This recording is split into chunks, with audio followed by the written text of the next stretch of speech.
आसीन गरिमामयी उपस्थिति हमारे पूजनीय दादाजी एवं जगन्नाथ पासी जी एवं मुख्य अतिथि के रूप में उपस्थित हमारे बड़े भाई कुलभास्कर जी मास्टर जी तथा दूर से आए हुए जियालाल भाई साहब। हेलो बेटियों, थोड़ा शांति बना के रखो। भैया आ रहे हो, दादा आ रहे हो, आप थोड़ा शांति बना के रखो। आप डिनर में शांति बन जाए। मैं सर्वप्रथम विश्व को शांति देने वाले विश्व गुरु तथागत भगवान गौतम बुद्ध के चरणों में सत्संग नमन करते हैं। तत्पश्चात संतों के संत पाखंडवाद को उखाड़कर फेंकने वाले संत शिरोमणि गुरु रविदास जी के चरण से नमन करते हैं। तत्पश्चात महिलाओं को सम्मान देने वाले, बहुजन समाज को हक अधिकार देने वाले भारत देश के शिल्पकार, बहुजन समाज के मुक्तिदाता, भारतीय संविधान निर्माता, सिंबल ऑफ नॉलेज बाबा साहब डॉक्टर भीमराव अंबेडकर के चरणों में सत्संग नमन करते हैं। साथियों, यहाँ पर जितने भी लोग उपस्थित हैं सभी साथी निश्चित तौर पर अंबेडकरवादी हैं, कोई शक नहीं है। क्योंकि जो मंच का कार्यक्रम होता है यहाँ पर वही लोग बैठ पाते हैं ज्यादा समय तक जिसके अंदर संगीत के माध्यम से और स्पीच के माध्यम से लोगों की बातों को समझने का साहस या फिर बुद्धिमत्ता होती है। ये लोग कैडर से होकर गुजर के आए हैं। यहाँ पर जितने भी हमारे साथी बैठे हैं शिक्षित हैं, कैडराइज हैं, और मंच के नीचे में जितने लोग बैठे हैं सभी लोग शिक्षित हैं, जागरूक हैं। जैसा कि आप लोग सब लोग सुने होंगे कि बाबा साहब को सिंबल ऑफ नॉलेज कहा जाता है। ऐसे ही सिंबल ऑफ नॉलेज नहीं कहा था। बाबा साहब ने वो संघर्ष किया है जो आज के युग में किसी के बस की बात नहीं है।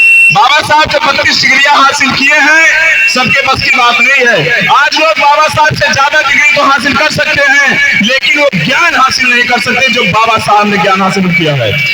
आज लोग डिग्रियां पैसा दे करके खरीद ले रहे हैं, कॉपी रख करके, सीरीज रख करके, नकल करा करके लोग पास हो जा रहे हैं। लेकिन वो समय था, वो दौर था जब नकल की कोई गुंजाइश नहीं थी। जब बाबा साहब विदेश पढ़ने गए थे इंग्लैंड, तब उनका एक मित्र था अंग्रेज, वो कहता है बाबा साहब डॉक्टर भीमराव अम्बेडकर, आपके देश से कोई ऐसी जड़ी बूटी आती है जिससे आप खा करके आप बहुत ज्यादा बुद्धिमान हो जाते हैं, जो 8 साल का कोर्स होता है आप उसे 2 बरस में पूरा कर लेते हैं। बाबा साहब कहते हैं नहीं मित्र, ऐसी कोई भी बात नहीं है। हम तो जो 8 साल का कोर्स होता है उसे 2 साल में इसलिए पूरा करते हैं, इसलिए इतना पढ़ते हैं क्योंकि मेरे फेल होने के बाद दोबारा मैं पढ़ नहीं पाऊंगा। मेरे पास वो स्थिति परिस्थिति नहीं है, मेरे पास वो समय नहीं है। उस समय बाबा साहब अपनी पत्नी को पत्र लिखते हैं, कहते हैं मेरे प्रिय रामू, मेरे पास आज कुछ खाने के लिए नहीं है, मुझे 4 दिन के अंदर अगर पैसे नहीं आ जाएंगे तो शायद मैं यहाँ भूखों मर जाऊंगा। तब बाबा साहब के पत्नी के पास वो समस्या रहती है कि उनके बच्चे बीमार रहते हैं, वो सोच में पड़ जाती हैं कि ये अगर पैसे जो है मेरे पास से बाबा साहब को भेज दूंगी तो मेरे बेटे मर जाएंगे, और अगर इस पैसे को मैं अपने बच्चे में लगा दूंगी तो बाबा साहब मर जाएंगे, मेरे बच्चे मरेंगे तो मुझे दिक्कत आएगी। लेकिन अगर बाबा साहब मर जाएंगे, जो करोड़ों शोषित वंचित समाज है ये अनाथ हो जाएगा। इसलिए वो कंधे पाट करके, उपले बना बना करके, गली गली बेच करके बाबा साहब को पैसे भेज दिए पढ़ने के लिए। तब बाबा साहब का जब टिफिन उनका मित्र खोलता है तब उसमें क्या निकलता पता है? उसमें से 4 लड्डू निकलते हैं। वो 4 लड्डू बासी रोटी में चीनी मिला करके बनाए रहते हैं। उसी को बाबा साहब सुबह खाते हैं तो पूरा दिन पूरी रात पानी पी करके जिंदगी बिताते हैं। सोचिए हमारे बाबा साहब ने हम लोगों को इतना संघर्ष करके अपने पेट को पेट की भूख को मार मार के हम लोगों को यहाँ तक पहुंचाया है। सोचिए, अगर बाबा साहब ना होते, एक बार कल्पना करिए, अभी हमारे दादाजी बता रहे थे कि हमने वो समय देखा, वो दौर देखा है जब हमारे समाज के पास में खाने के लिए पैसे नहीं होते थे, अनाज नहीं हुआ करता था, कपड़ा पहनने के लिए नहीं हुआ करता था। अगर विश्वास नहीं तो हम प्रकाश वाल्मीकि जी की एक किताब है जूठन, उसे पढ़िएगा। जैसे आज हम लोगों के यहाँ, जिसे हम लोग आदिवासी कहते हैं, मंगता गड़िया कहते हैं, वो लोग हमारे यहाँ जब निमंत्रण में आते हैं तब वो लोग अपने खाने से ज्यादा ये अंदाजते हैं कि जो जूठन होगी, जो पत्थर होगी, उसमें कितना अनाज बचता है, ये वो लोग देखते हैं।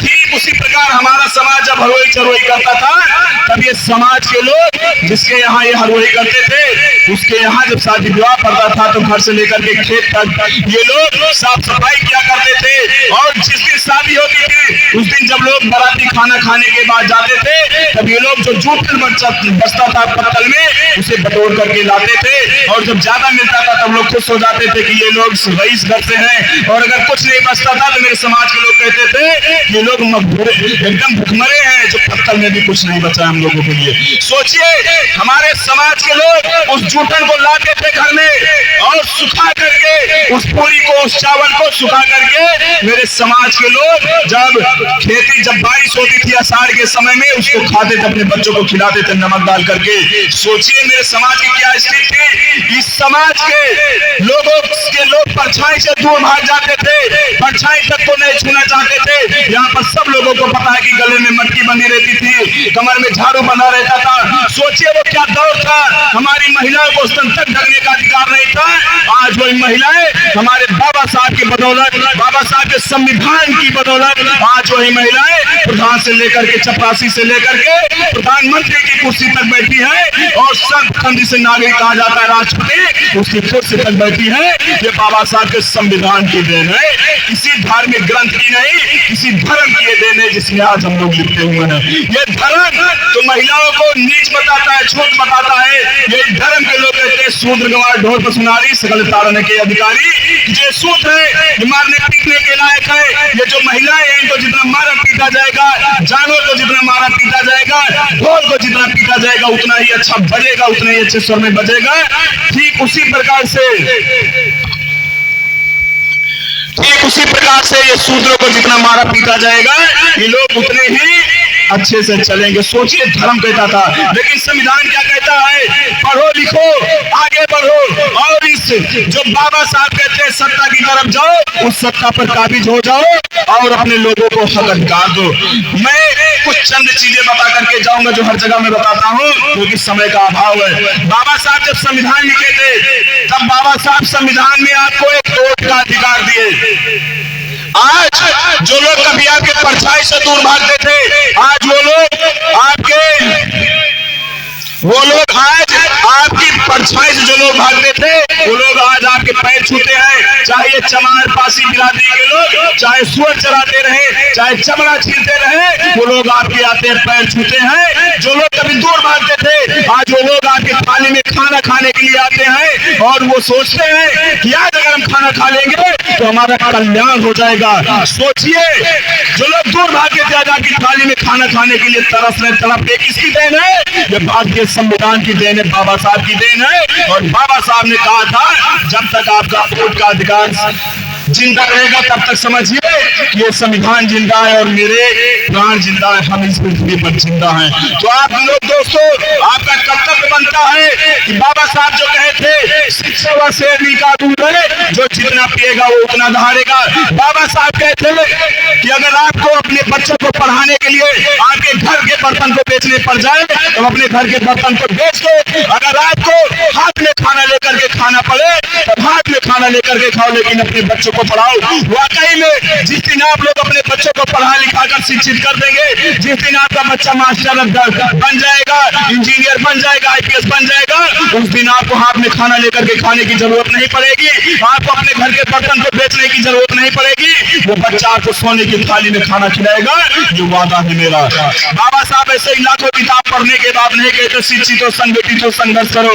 बाबा साहब ने सर्वप्रथम शिक्षा इसलिए रखा कि जिस दिन मेरा बहुजन समाज शिक्षित हो जाएगा, जिस मान सम्मान स्वाभिमान के लिए तड़प रहा है, मार खा रहा है, ये उस दिन सम्मान स्वाभिमान पाने लग जाएगा। शिक्षा का मतलब नौकरी से नहीं होता होता है? शिक्षा का मतलब सही गलत की जानकारी से होता है। अगर आप शिक्षित हो जाएंगे तब आपको कोई बेवकूफ नहीं बना पाएगा। जिस दिन आप शिक्षित हो जाएंगे आपको कोई खरीद नहीं पाएगा।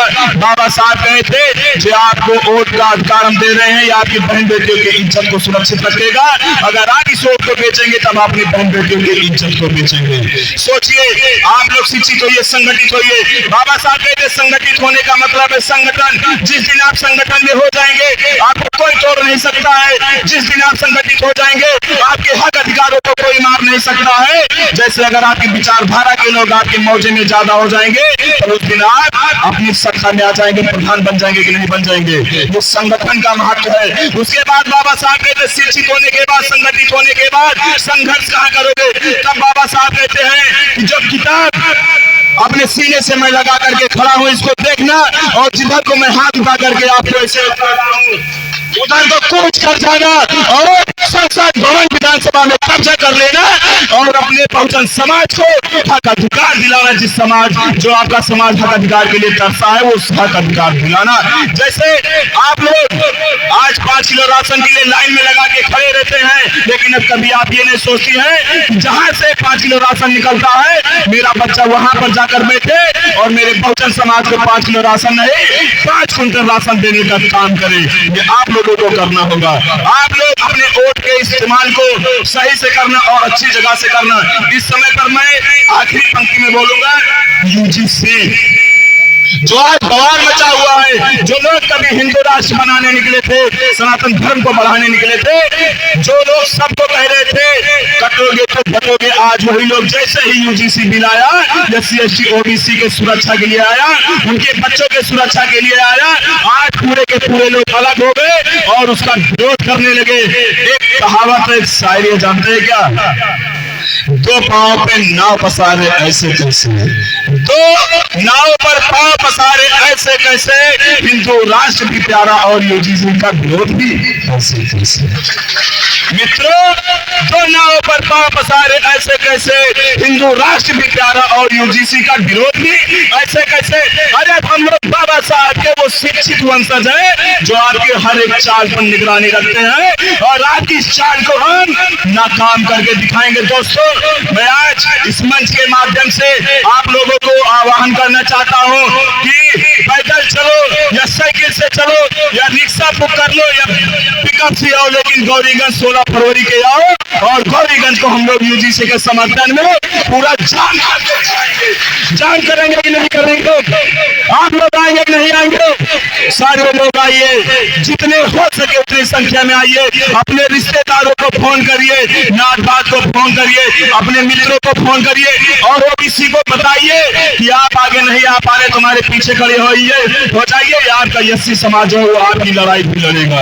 ये बाबा साहब के वंशज हमेशा पूरी लड़ाई लड़ेंगे। बहुत बहुत धन्यवाद। जय भीम, जय संविधान।